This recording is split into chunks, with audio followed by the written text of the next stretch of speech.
Hi everyone, it's Wednesday, so it's time for another Chem Help ASAP live stream. So, again, OG benchmarks, let me know, what do you think?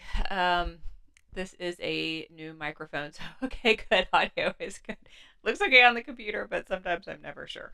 Um, okay, so first of all, let me just plug my AP prep course this summer. So if you are a student that is going to be starting AP chemistry in the fall and you want a bit of a head start, then I am offering a prep course this summer so that you can hit the ground running. We will go through several of the first couple of AP units so that you will know exactly what to expect when you start this fall. Okay, with that being said, let's start in on our electrochemistry questions. Okay, so we're going to do 5 electrochemistry questions tonight. We'll start with just kind of your basic electrochem galvanic cells, and then in the end, we'll do some electroplating questions too.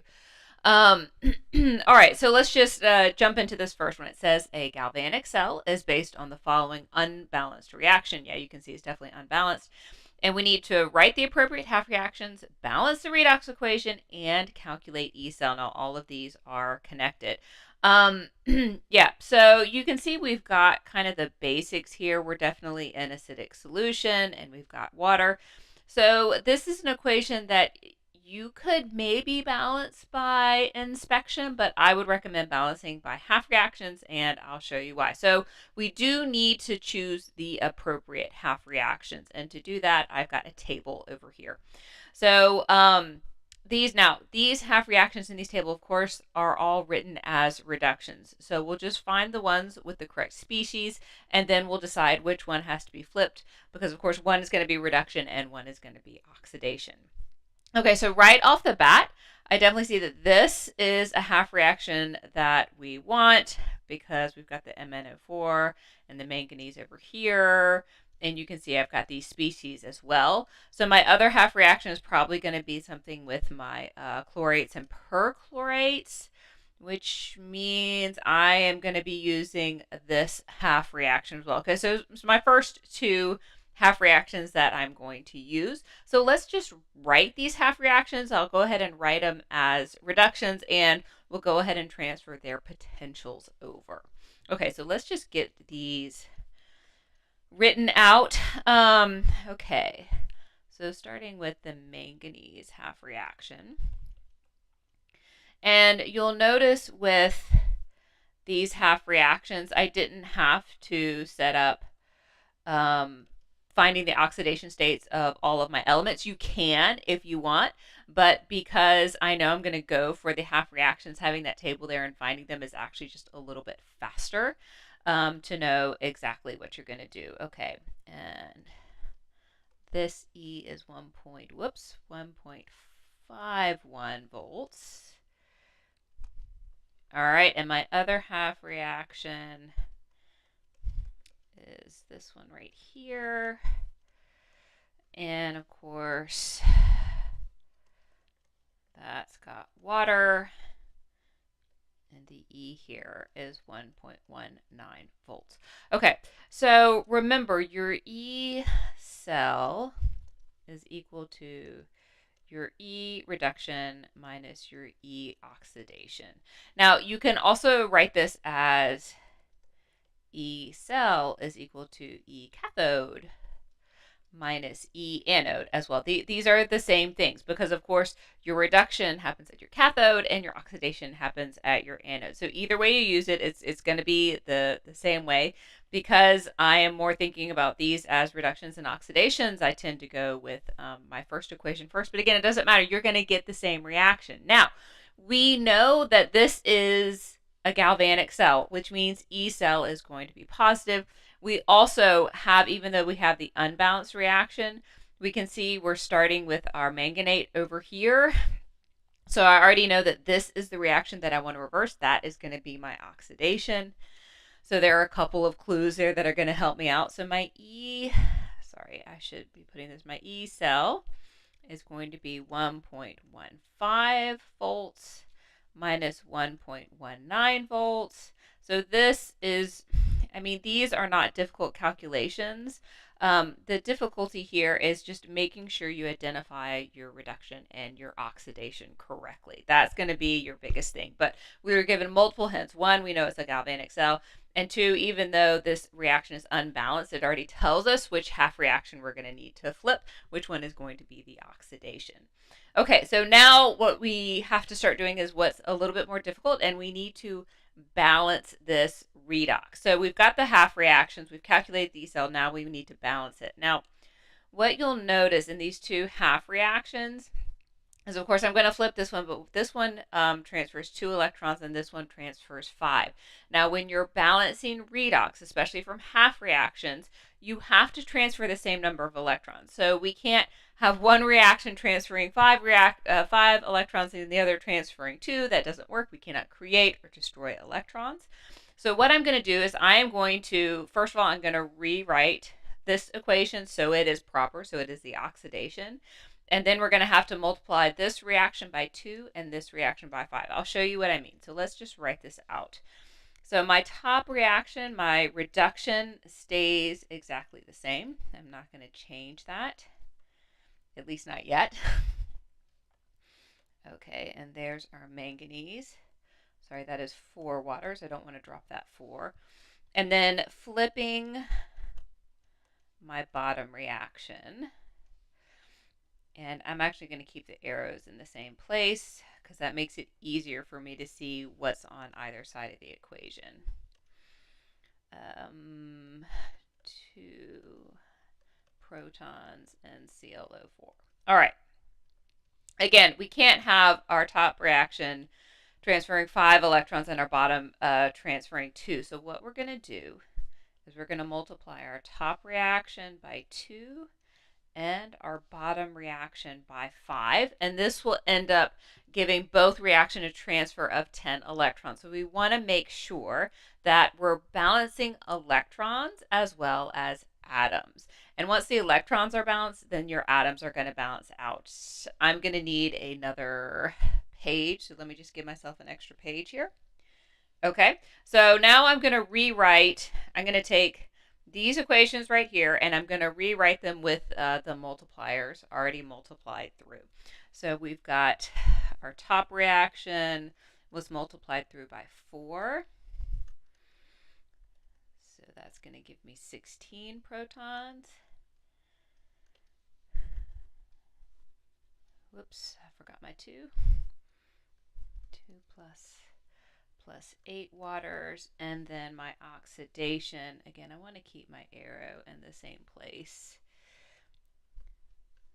because what we're going to do is, of course, we need to make sure that we simplify this. So anything that's on opposite sides, we're going to subtract. So that's 10 protons and 5 of these perchlorates. Okay, and by this I mean, first I want to make sure that my electrons add out. So I've got 10 electrons that are being reduced and 10 electrons on the oxidation side, so those add out. If you want them on opposite sides of the arrow, that's why I like to line up my arrows. But we can also simplify these protons. So I've got 10 protons here on the right and 10 protons on the left, so these are gone, and this simplifies down to 6. I can do the same thing with my waters. They're, again, on opposite sides, so I'm going to subtract. If they're on the same side, you would add. So these 5 waters are gone, and this now simplifies down to 3 waters. I'm not seeing any other simplification that we can do, so now here is our final balanced equation. Yeah, all that added out, okay. 2 plus, we have 3 waters, and we have 5 perchlorates. Okay, so there is our balanced chemical equation. So we identified, we've got the balanced chemical equation, we identified our proper half reactions, and we calculated E cell. So when you're given these questions either on a test or an exam or homework, they actually don't have to give you that much information. So long as you've got, you can see my table that I worked from, they can just give you an unbalanced equation and ask you all of those questions about it. Okay, so we're still going to be using our table for later questions, so I'm going to keep that there, but let's go on to question 2. So question 2 is describe the galvanic cell based on the following half reactions. Again, they don't give you very much information, but you can still talk about what the cell is, and we'll actually draw the cell for this one. So the first thing that I want to do is I do have the half reactions here, but I don't have their voltage, but I can get their voltage from my table. So I've got my voltage for silver, and let's see, was that it? Was it going from iron 3? Yeah, to iron 2. Okay, so I also have this voltage right here. So let's first calculate our E cell. Okay, so I'm going to put these reduction potentials in. Again, these are both written as reductions. We know that one is going to need to be flipped to an oxidation. Now, again, this is where knowing that it's a galvanic cell is very helpful, because I know that E cell must be positive, which means that my iron is going to be flipped to be my oxidation. So my silver is my reduction. So this is my reduction, this is my oxidation. So my E cell here is going to be E of reduction minus E of oxidation, which in this case is going to be 0.8 volts minus 0.77 volts. So this cell is not producing a very high voltage, but it's still a galvanic cell because E cell is positive. That's all we need. Okay, so let's talk about what's going on in the anode and the cathode. Okay, so here is my anode. Again, this is my oxidation. Here is my cathode. And of course, this is my reduction. All right, so in my anode, I know I have my iron plus 3 and my iron plus 2. Now, because this is not going down to solid iron, I'm going to use platinum as my metal here. Okay, so this is my platinum electrode. But over on the silver side, you can see we are producing solid silver. So over here, this is going to be silver. And of course, I'm running a current through here. Now, which way, of course, are the electrons going? They are going to move from your anode to your cathode. So along here is your current. So I can say E. And usually somewhere in the middle here, you have your voltage. So you could put this as 0.03 volts, something like something that's measuring your current, if you will. The other thing that I like to show is that we've got iron 2 is actually going to iron 3, so it's producing iron 3, and your silver ions here are actually going to produce solid silver. So I like to show that. And let me give myself a little bit of space here because we need to show our salt bridge. So here is our salt bridge. And what we've got going on here is our anions are going to travel this way towards our anode. I'm not spelling tonight. These are anions. Now, for our particular cell, they didn't specify any anions, so I don't know, maybe it's silver nitrate in there, which means, of course, my cations are going to be traveling this way. Now, I'm producing iron plus 3, so it's most likely going to be my iron plus 3 that is going to be traveling towards my cathode. So this is the galvanic cell that is based on those two half reactions. So it's actually pretty cool what you can put together just based on two reductions. Okay, so that is question number 2. Let's just keep on chugging here. All right, so question number 3. So again, we want to calculate E cell. This time we're calculating K, and still we're balancing the redox equation. We are going to assume that the reaction's at equilibrium. That's really going to help us out. And here is our unbalanced equation, obviously, because we are going to be balancing the redox equation. So this is something, again, where I want to find my appropriate half reactions. So these should be in here. Okay, here's what's going on with my sulfur. And then I think I had chromium as well. Yeah. Okay, so I've got chromium 2 and chromium 3. Okay, so right down here. So this is why it's really helpful to, of course, have your reduction potentials handy. These are not something that usually you have memorized. You're going to usually be given a table, or you might be given your individual half reactions in your problem as well. So this one, they're asking us to look at the table. So just like we did with the previous problem, let's go ahead and just write down our two half reactions. And we'll write down the voltages too. So, okay, S4O6, that was 2 electrons. That's a charge of -2, and E for this was 0.17 volts. And then we have chromium. And again, these are both reductions because I'm just pulling from the table. -0.50 volts. All right, so again, because I want a positive E cell here, then I know that this is going to be my oxidation. This is my reduction. So I'm going to have E cell is equal to E reduction minus E oxidation, which in this case is going to be 0.17 volts minus -0.50 volts. And that gives me 0.67 volts. Okay, so that is our E cell taken care of. Let's go ahead and balance this because we've got the half reactions right here. Okay, so my sulfur half reaction up here is going to stay the same. It is the reduction, O3, and then my chromium changes. So again, I like to line up my arrows as much as possible because it just helps me keep in order what's on the left-hand side and what's on the right-hand side. So just like before, this one is a little bit easier because I just need to multiply that one through by 2 and then we're set. So what I think I'll do is I'm just going to sneak in a couple of 2's here instead of having to rewrite everything. So therefore, my electrons are going to cancel. And this one is not simplifying as much as the other one because we don't have protons and we don't have waters here, which makes this balancing definitely easier than the one we started with.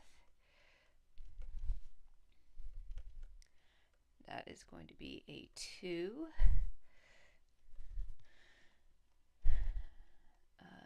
And then 2 more chromiums right here.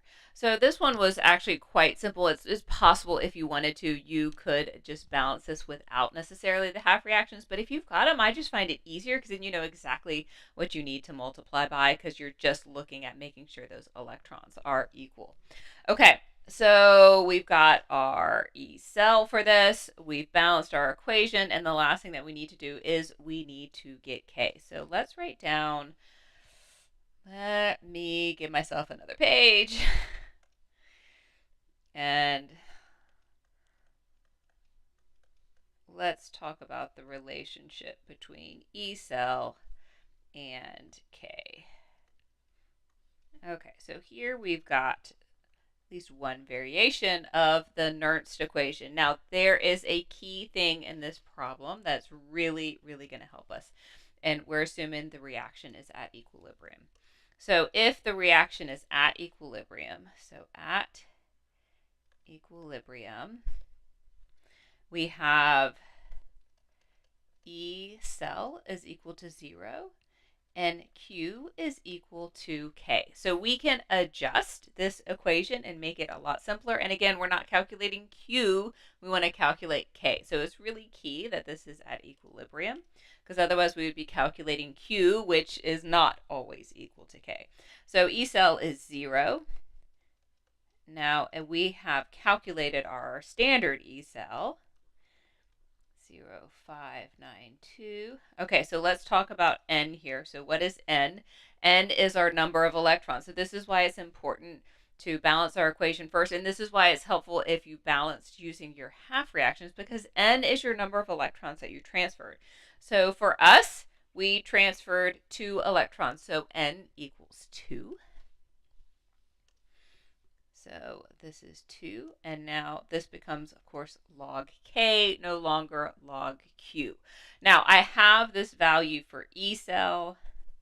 Oops, what was that? I think that was 0.67, 0.67 volts. Again, oh, sorry, that's not an equal, that's a minus.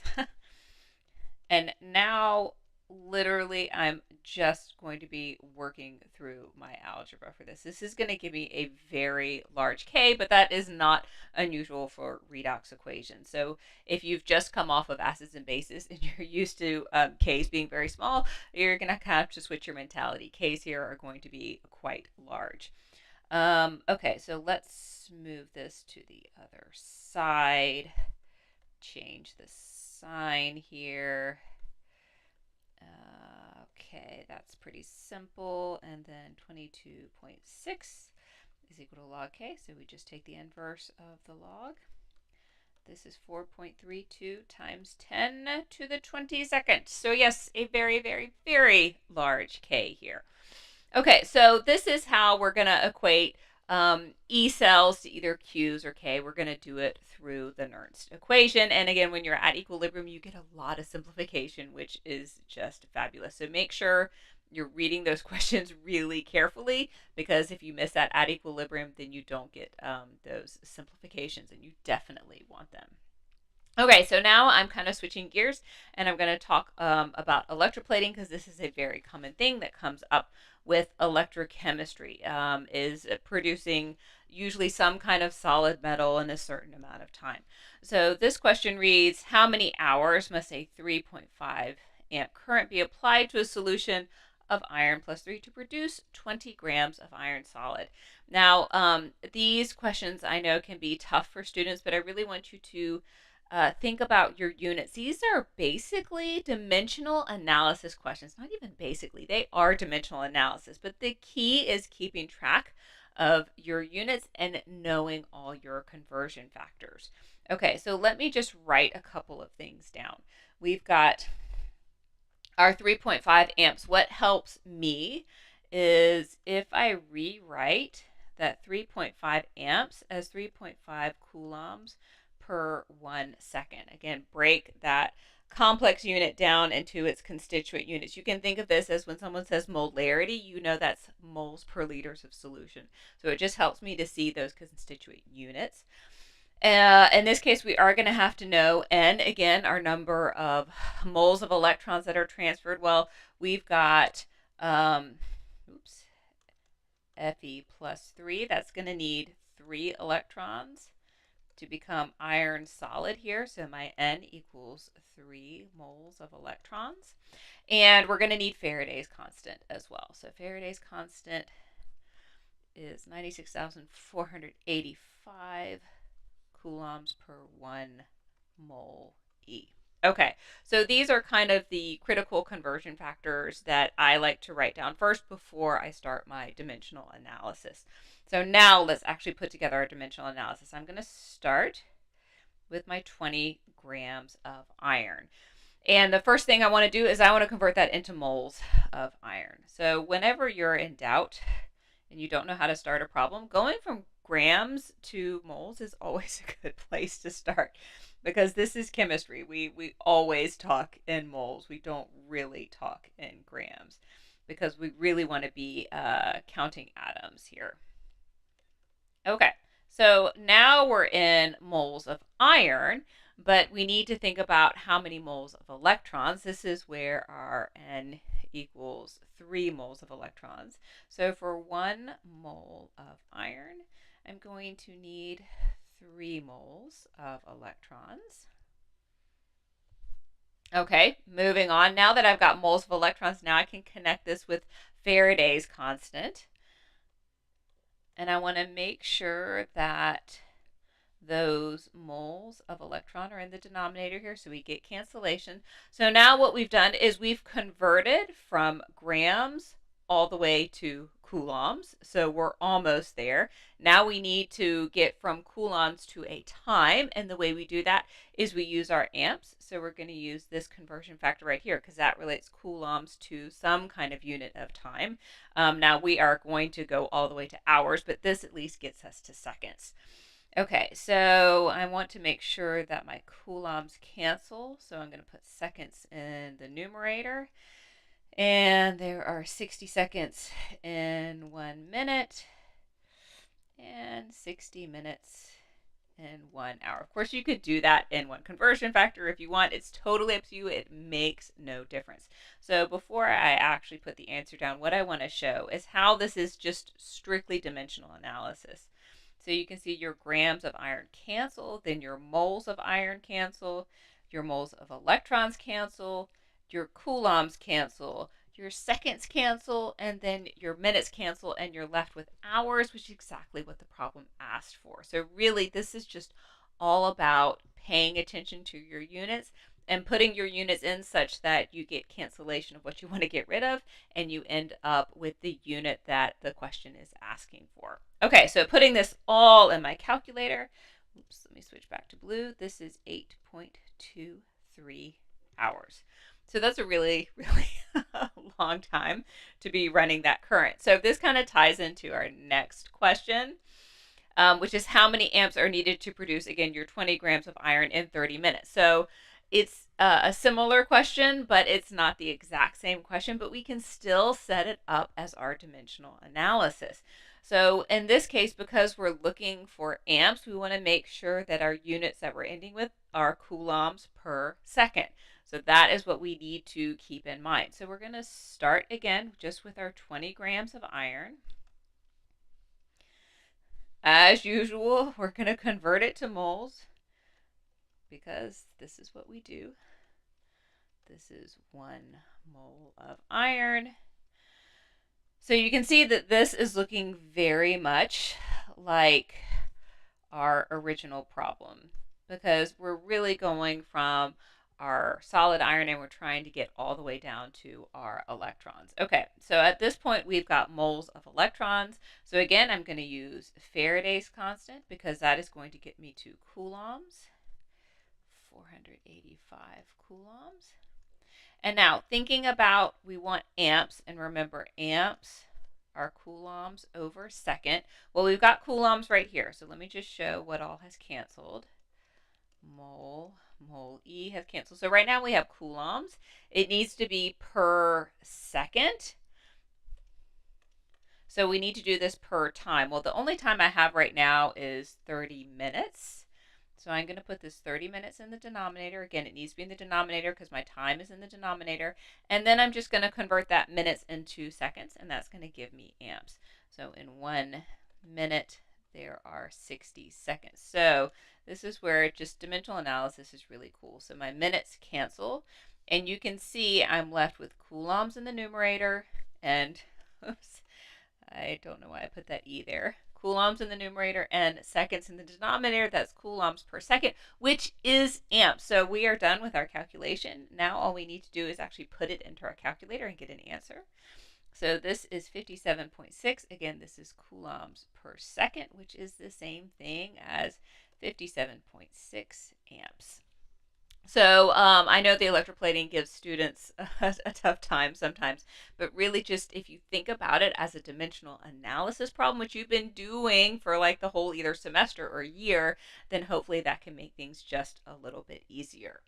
Okay, so that's pretty much all of my electrochemistry questions. If you have any requests for topics, please let me know. And also, if you're interested in getting that AP prep course, just you can send me an email or you can message me on Facebook. I hope you guys have a great evening, and I'll see you later.